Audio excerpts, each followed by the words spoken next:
Pentagon, the ruthless conspirator.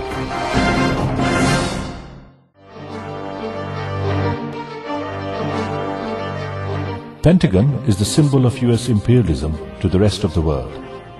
Though literally, Pentagon is the headquarters of the United States Department of Defense, located in Arlington, Virginia. The building was constructed in pentagonal shape in 1941, and that derives the name Pentagon. But since then, it became the center of all blueprints made by the US imperialists in order to take control of the world. The largest office building, approximately 23,000 military and civilian employees, have become the headquarters of international conspiracies. United States today is enjoying possession of the single conqueror of the world, and its representative institution, the Pentagon's footprint, is firmly planted everywhere. Top administration officials began preparing the Pentagon to go anywhere and do anything, while rewriting, shredding, or ignoring whatever laws, national or international, stood in the way. The White House looks at the Pentagon before every crucial decision. The Pentagon has marched into states' two traditional strongholds, diplomacy and development.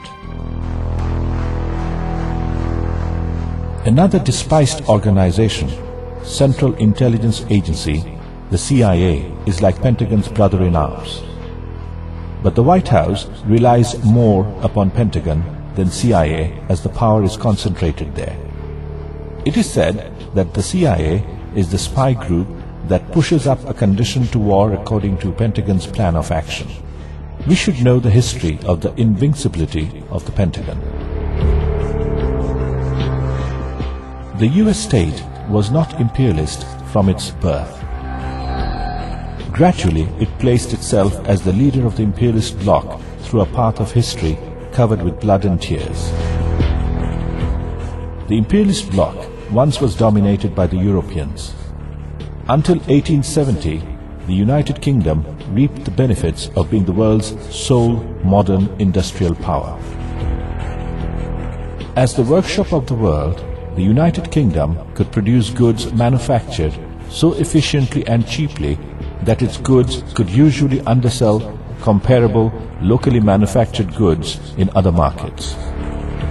But the long-term effects of the economic depression in between 1873 and 1896 were particularly evident in the United Kingdom, the forerunner of Europe's industrial states.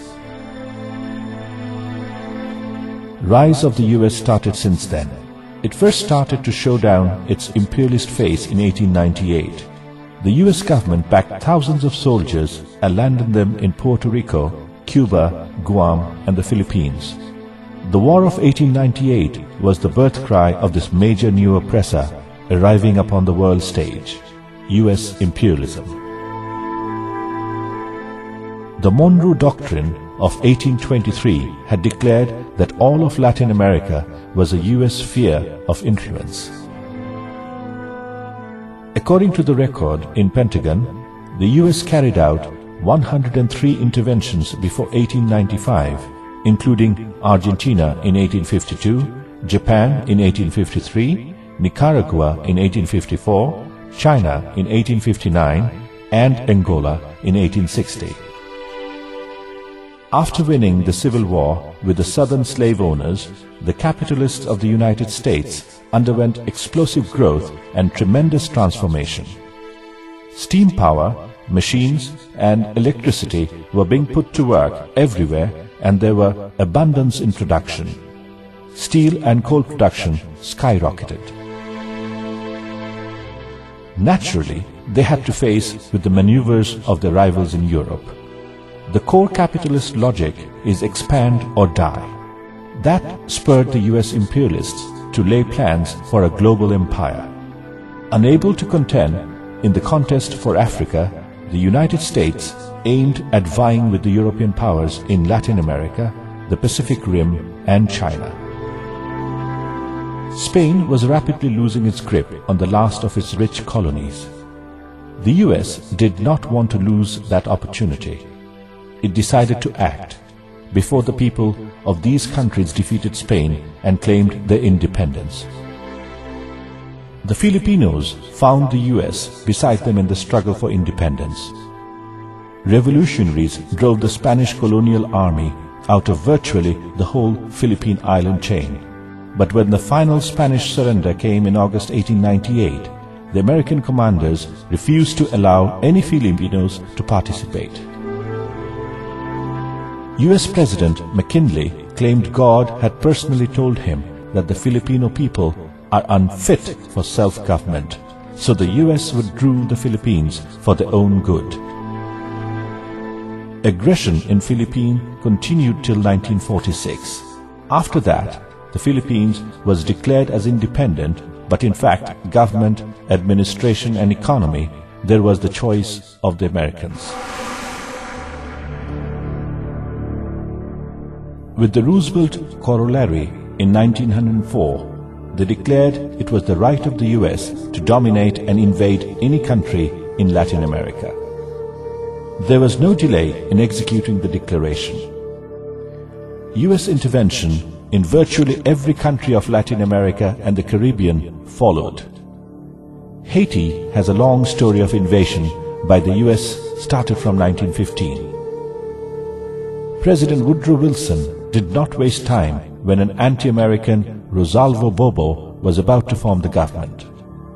American soldiers landed on another sovereign country. They continued to build up a market for their own interest by deploying a puppet government in the country. Even the custom house was taken over by the US soldiers. Thousands of people had been killed to suppress the protest against the invasion. The number is assumed to have crossed 10,000. But to be the single most powerful imperialist, it had to wait till the World War II. Its rivals in Europe were almost devastated in the war that took place mostly on the land, leaving the US with just a few scratches. So they were well ahead of war-devastated Europe in reconstructing the economy and military.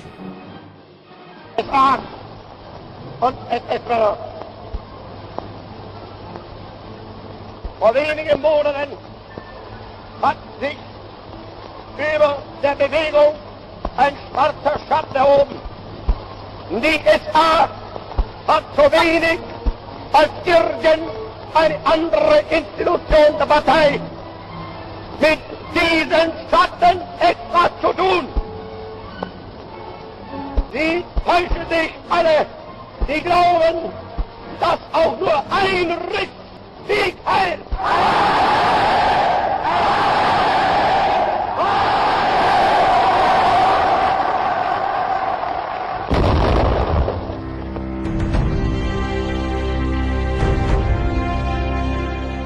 And surprisingly enough, the Pentagon building was built right at that time when the US had the convenience to proceed to rule over the world. Pentagon has taken the responsibility to manipulate pro-US governments and to force the nations to run pro-US economy. Falling in the trap of globalization and agreeing with the structural adjustment programs, many countries have to get down on their knees with debts. Even the United Nations said that the developing countries cannot reconstruct their economies without getting rid of debts. World Bank and IMF keeps pressuring on developing countries to withdraw public sectors and let them open to the private. Provisions should be open not only to local private entrepreneurs but also to foreigners. This is named as so-called free trade. The consequence is local capital cannot survive with the big imperialist capital. Market goes in control of the giant capital. Americans keep subsidizing in its own land but restricts other to do so. Showing the glamour of high tech, it sells environment-hostile agricultural commodities. Many disputes followed in the WTO meetings, but the Americans are firm on their stand. American policy had a significant shift at the end of the Second World War.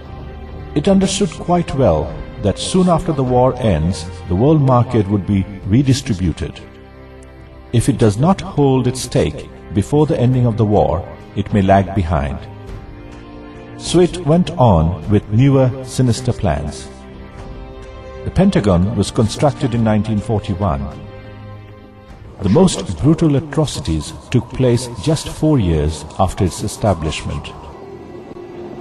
On the 6th of August 1945, it's a date everybody remembers all over the world. Hiroshima and Nagasaki were devastated by the Americans with atomic bombs on the plea to finish off the war earlier and save American lives. But Japan was already cornered and surrendering was just a few days away. But sharp calculation, the bomb was let to explode 1,850 feet higher from the ground to use the most of its destruction power. 80% of people of that locality died overnight. Millions of people became disabled and carrying the horrible experience through generations. It was later disclosed that the Pentagon wanted to demonstrate its military power so that everyone bows down before it after the war. Such was the intensity of its cruelty.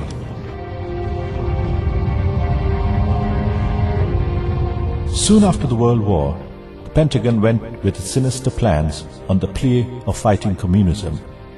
To expand the territory of influence, it took every cunning, brutal, deceptive step possible. The United Nations was built mainly from American perspective. Others honestly wanted to make the UN an effective body following the failure of the League of Nations. Roosevelt had long a meeting with Churchill and Stalin with his plans. Another big achievement by the Americans was to convince others in forming the World Bank and the International Monetary Fund. But it's an irony that the biggest defaulter in the United Nations is the United States, though it takes most of the opportunities from this institution. Americans often use the donation to blackmail the UN. Headquarters of World Bank and IMF are in Washington, D.C. The rule is set to always appoint an American as the president of the World Bank and a European as the managing director of the IMF. But America has always got the power to imply veto on any decision by the IMF. Decisions of the bank will be made by the executive board. Members of the board are all rich countries. Power to vote on any decision depends upon the yearly contribution made by the countries. The US share is the biggest of all. Even in the IMF, America has earned a strong voting right by having 19% of the shares. So it is clear that both the institutions are dominated by American interests. One of the most brutal atrocities was shown by the US military in the war in Korea during 1950 to 1953. The American forces arrived in Korea in early September of 1945. Korea was not divided according to Korean people's choice, but due to imperialist conflicts between USA and the USSR.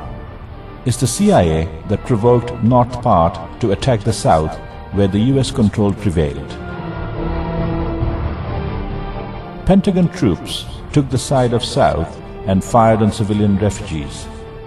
The US Congress at once allocated $12 million. American air raid devastated North Korean cities, even threatened to use the atom bomb twice.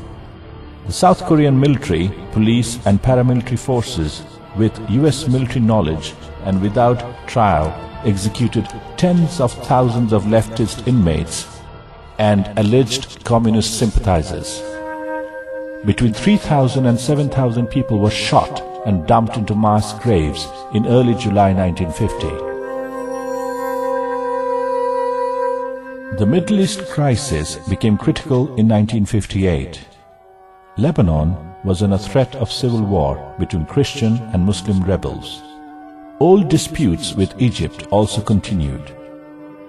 Taking advantage of the situation, the Pentagon designed Operation Blue Bat. President Eisenhower approved the plan. Lebanese pro-American government chief Camille Chamoun invited US soldiers to resolve the crisis. Pentagon warriors established a military base on the plea to resist communist threat. Suppressing the rebels in the most brutal way, they put a puppet government in power before getting back. Americans had made a strong position in the Middle East at that time. The Pentagon always took the side of autocratic anti-people government. Cuba is a burning example. In 1958, mass movements got pace in Havana against autocratic Batista government. Obviously, Pentagon was on Batista's side and went forward to save him. Embargoes were imposed upon Cuba.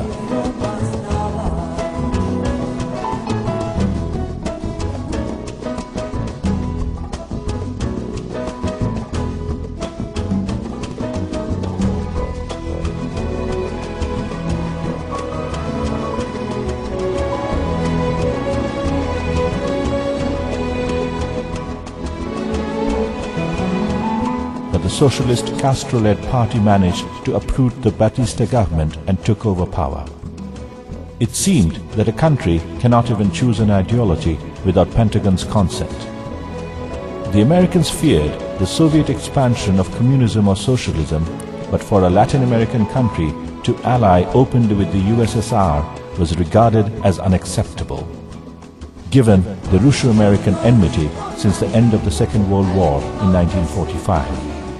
Such an involvement would also directly defy America's Monroe Doctrine, which held that European powers should not get involved in American matters.